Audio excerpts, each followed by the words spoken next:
Welcome again, everyone. And we're going to start the day now. Some bit of information for you before we start. We'll have 7 speakers on this stage today, all outstanding speakers in the field. We're looking forward to a very exciting second day for this year's Hacktivity. Just before that, some practical information. For those of you who are hungry or thirsty, on the first floor, you can go to the Vodafone Shared Service Center stand, and if you fill the hacker quiz, you're in for a free pogača. You can have some free good food there. And also, if you're thirsty, you can go to the leisure zone here on the ground floor, where at the RRC stand you can get a free glass that you can switch to beers or juice. And thirdly, for anyone who's looking for jobs, you can send your CV to cv@hacktivity.com until next Sunday, that's the 21st of October. And then your CVs are going to be forwarded to any sponsors of Hacktivity who have job offers, and there are some serious job offers out there, so I suggest you do that. And beside the opportunity to get jobs, you can also win one of the 10 tickets to next year's Hacktivity if you send in your CV, so I suggest you do that. And now on to the program. Our first speaker is Laszlo Biro, who is a regular speaker at Hacktivities. He always has an exciting topic that is worth thinking about, but he's not only professional in IT stuff. If you have an electric or a Hammond organ that needs to be repaired, you can also drop him an email and he's going to do that. And while he's working on it, he may tell you some impressive stories about the good old times of IT. So today, he's going to talk about the alternative internet. That is what happens if communication centers and telecommunication providers are somehow lost. Can we provide any alternative networks that we can use for having an internet? So welcome, the floor is yours. Good morning. As I can see, it's very Saturday morning. I also hate mornings. So we would like to talk about a secondary way how we can provide information for customers. Information assurance it's more than collecting the information, it's more than organize it. Finally, the end users must have that information, so we have to ensure the availability and the distribution of information too. Now, I would like to deal with the distribution. There are old ways for information distributions. The speed was limited. It needs special knowledge decoding the signs, so it's not the best way for information distribution. Later, there were some wired and wireless ways, and both of them have some benefits and disadvantages. So the very first method was the wired communication. They tried to use it for voice and for digital data in the 18th century.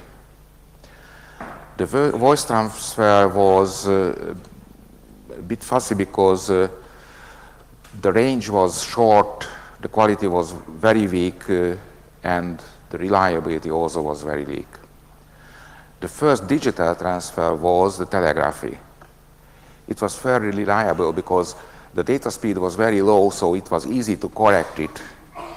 The quality was fairly good, and the range at the first attempt was more than 60 miles. In that time, in 1868, it was a very, very, very long range. It was easy to implement it to wireless environment.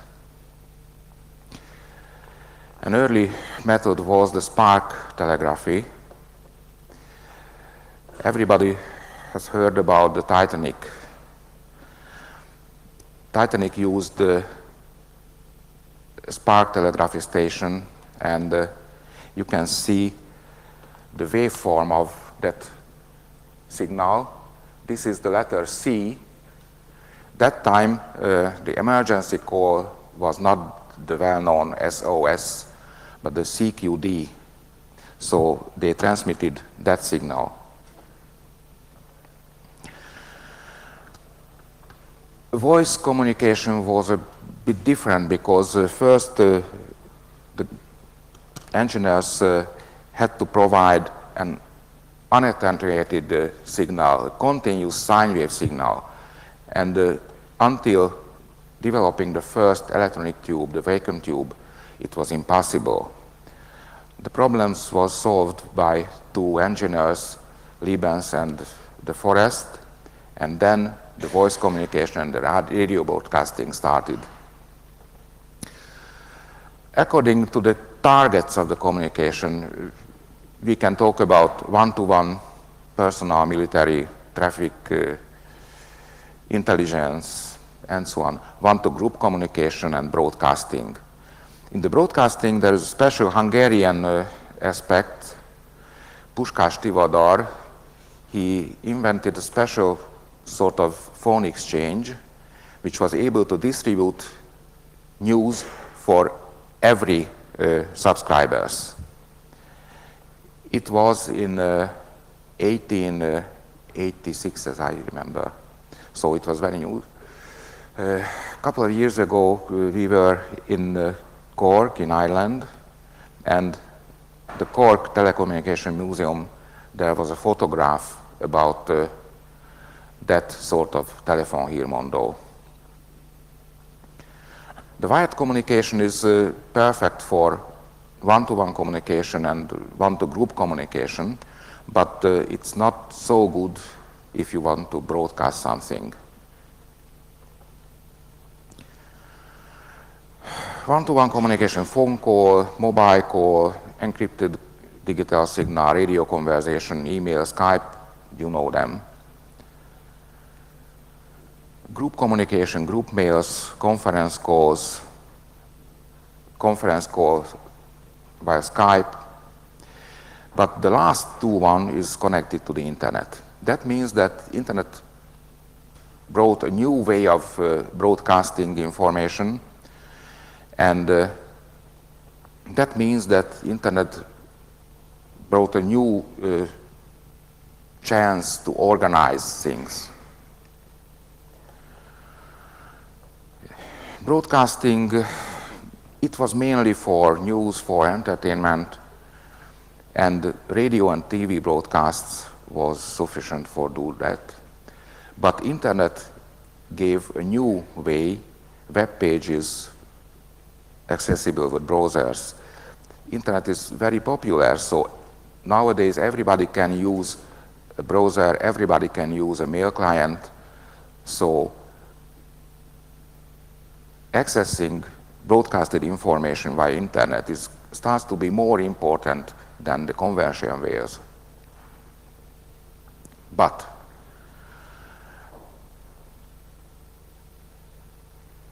someone somewhere tries to control the information broadcasted. If you want to control something, you must have control on the media broadcast that information. If you try to control something, it will be vulnerable because the control point will be the central point of vulnerability. So the more controllable is an information source, it's more vulnerable. Some purposes of communication, news, entertainment, and so on. The last one is, I would say, based on the internet technology. Emergency communication. Service providers try to fulfill your requirements, try to ensure the communication, but it's vulnerable because it's based on central points. portable mobile radio and CB, unreliable, short range, special device, and it's easy to bypass, easy to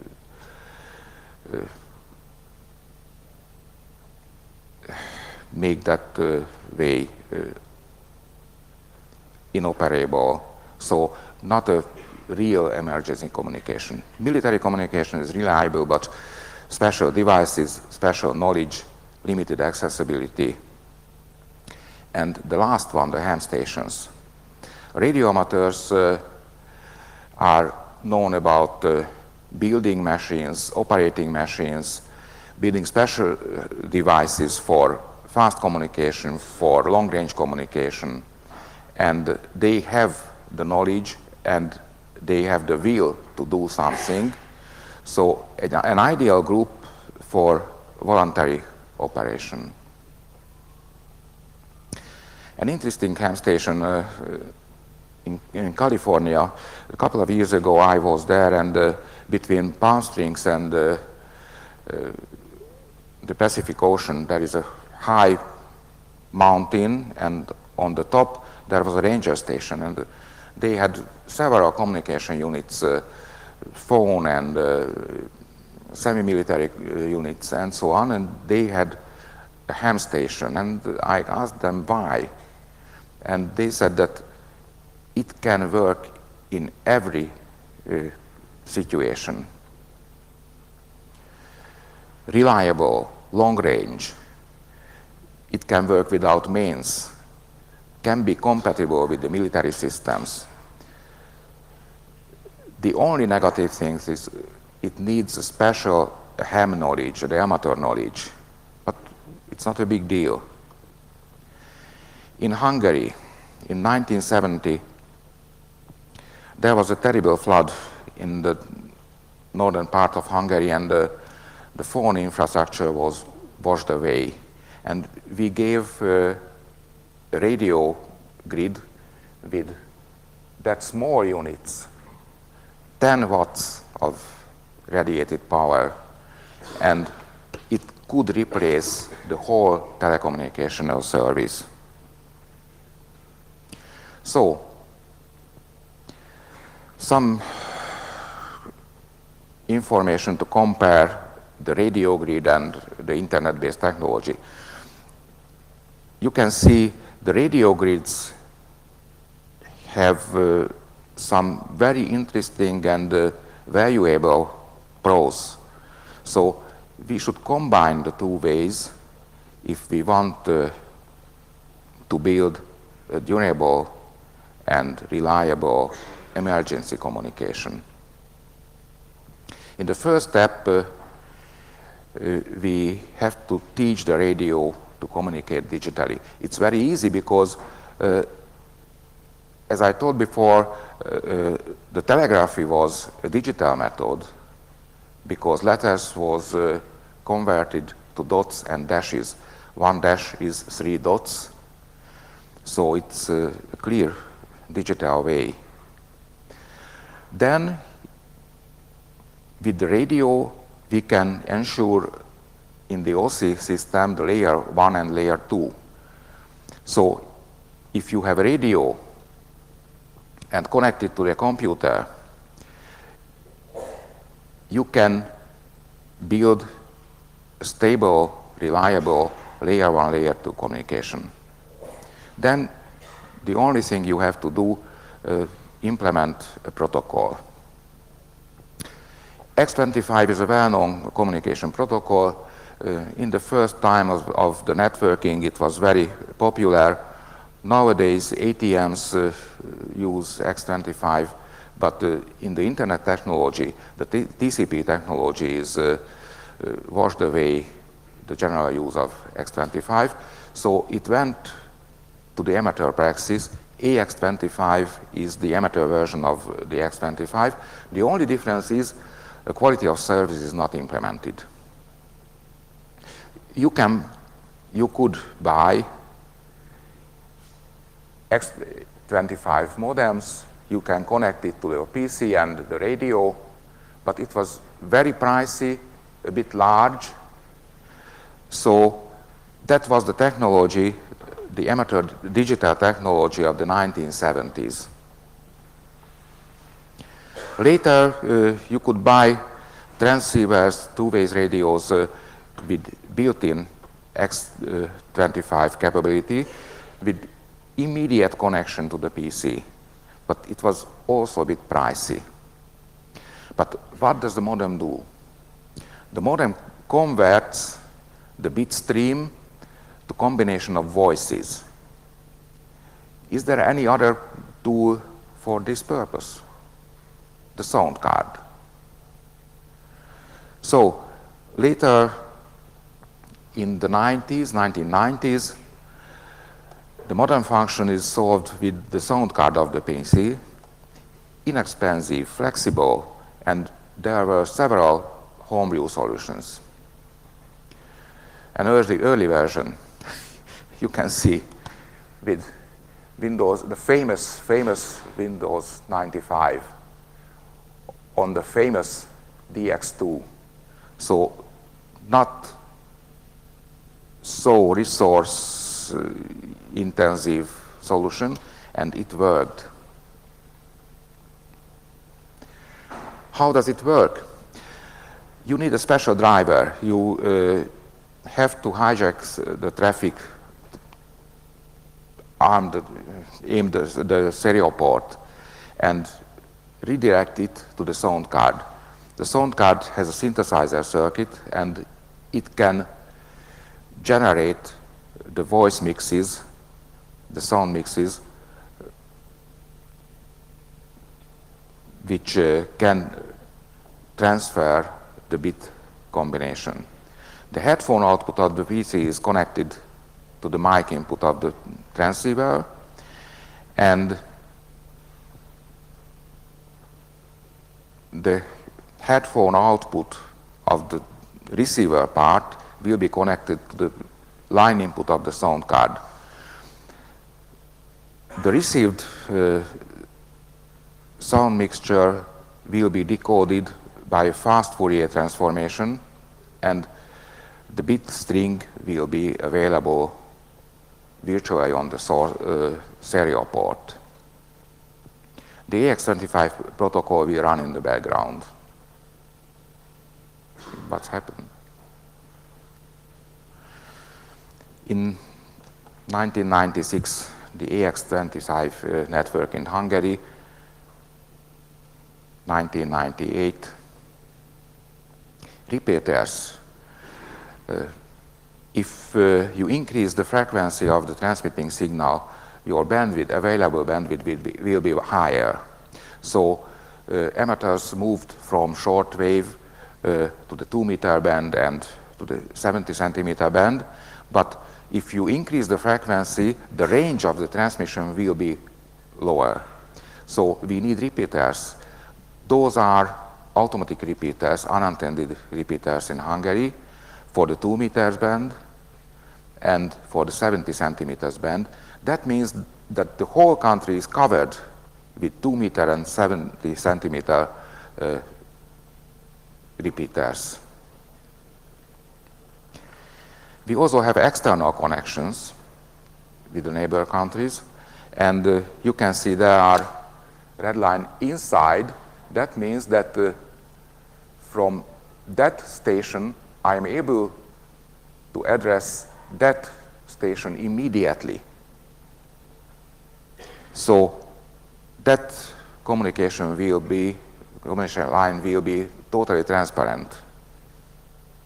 And the bandwidth, let's forget it, but this is, I would say, a fairly good bandwidth if you don't want to transfer films, large pictures. If you want to distribute information, that bandwidth is more than enough.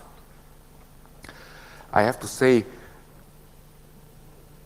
this is the bit rate, not the baud rate. What is the difference? Baud rate is the frequency of changing the statuses of the transmitter. If you have two status in the transmitter, your bit rate will be equal to the baud rate. If the transmitter is able to handle 4 statuses, that means that the baud rate will be half of the bit rate. If you have 8 status, the bit rate will be 1/4 of the baud rate. Actually, it was opposite. The baud rate will be 1/4 of the bit rate. That means that if I use a 50 kilobaud per second transmitter with 8 status, the result will be 200 bit per second transmission rate. AX25 can be replaced with TCP. In this case, the port, the traffic should be hijacked, is not the serial port but LAN port. The next steps are the same. The sound card will convert the bit stream to sound mix, and in the receiving side, the sound mix will be decoded by fast Fourier transformation to bit streams. And the TCP protocol can be implemented in the background. In this way, not a big deal, we can replace a piece of wire. We can build connection between 2 TCP stations, but not a real internet connection. From the news, in Egypt, the internet was shut down. I think everybody has heard it in the radio. Internet is an enormous organizing power, so if you turn it off, the organizing power disappeared. So that was why they tried to turn the internet off. After 3 days, the Egypt internet started to work without the central part of the internet. So they needed only 3 days to re-establish the connection. How? Your internet service provider offers separated IP clouds, IPIs, and there is no interconnection between the separated eyes. And if you want to build the internet, you have to connect them together. That's the task of the border gateway protocol, which ensures a dynamic routing, and in addition, border gateway protocol ensures not to build loops inside the eyes, not to build loops inside the different connections.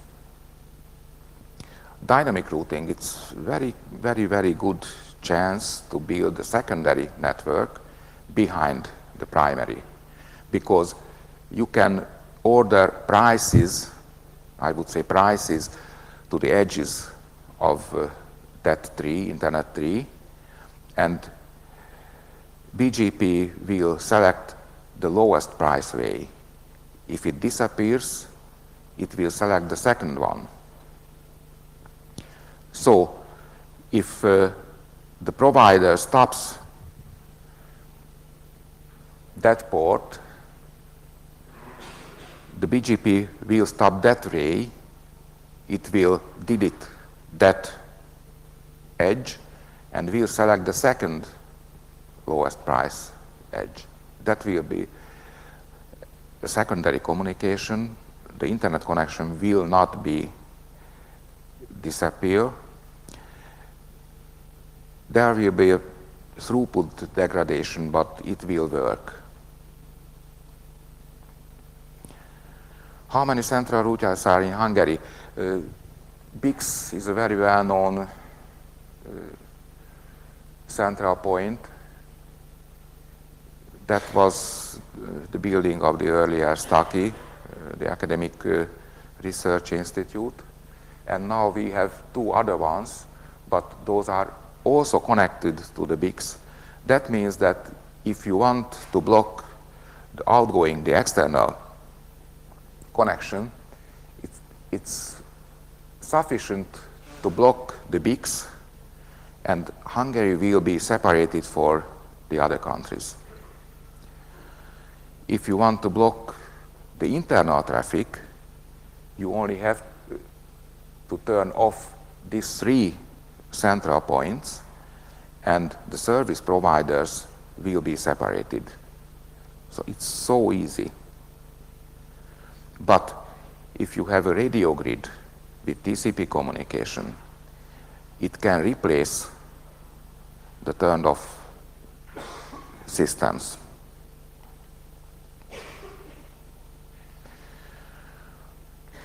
Yes, we can substitute them, but it depends on what we want to do. We can connect the eyes together. It's more than enough for text communication, for emailing, but it's insufficient for distributing films, musics, and so on. If you want an international connection, you need someone partner over the borders with the same configuration, radio connected PC and legal connection to the local network. And we have to teach our PC to act as a router and run the BGP. It's not a big deal. You can find several open source BGPs on the internet, and some of them can run in standalone mode, in a portable mode, so you don't have to install it on your machine. You can run it from a pen drive. Your PC should be a special router, at least with two legs. One leg is for the radio connection, another leg is for the international connection or the wide network connection. Three legs is a bit better because on the third leg you can supply your local network. One leg is insufficient. So it will be an uncontrollable network because you can install several secondary connections, several bridges in the network. It will not be visible for your service provider. It will be visible only when it starts to work. So that way you can bypass any firewall, any data diode.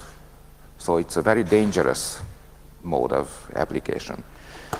What you need is a pen drive with a standalone BGP, a two-way two-band radio, $40, and a piece of wire to connect the PC with the radio. This way you can bypass any firewall, any data diode. So I would say it's useful method and dangerous method. So when you install a radio-based internet, a radio-based backbone, you have to think about that problems. Some other tasks, not so hard. Bandwidth control.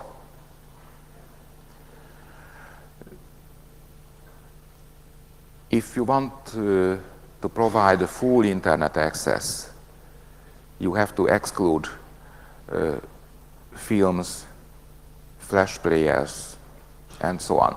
You have to resize the pictures for smaller ones. So you have to throw away that parts of the websites which is not contains real information. That function can be done on your router. the last mile problem. If a wired eyes of as a service provider is running, it's not a problem because you have to connect your radio backbone to the eyes, and everybody can be able to access the internet on the normal way. If the local wired network is also down, the wireless router with free access points can help to solve the last mile problem. How can you distribute this new technology? In Hungary, there are 3,600 radio amateurs with call signs. About 1/3 of them is able and ready and willing to run AX25. So there is a fairly large AX25 traffic in Hungary. If you give them an open source solution for amateur TCP, it will be distributed in minutes. So it's not a big problem, but remains the legal issues. The legal issue comes from copyrighted material, protected material, bypassing firewalls, bypassing filters, bypassing data diodes. So the new technology, the new way of communication, the new chance of distributing information raises a set of legal issues. But this is not the task of the radio amateurs and not of the tasks of the internet users and service providers. It's a legal problem. So I hope that in Hungary, the TCP-based radio backbone will be up and run in a year. It's a very new technology with well-known components. We only have to put them together, and that means that in a short time, we can have a radio backbone in Hungary.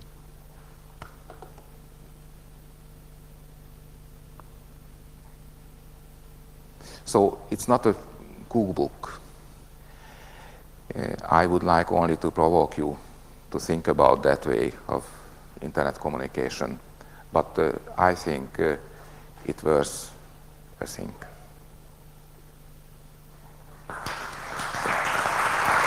Thank you for your attention.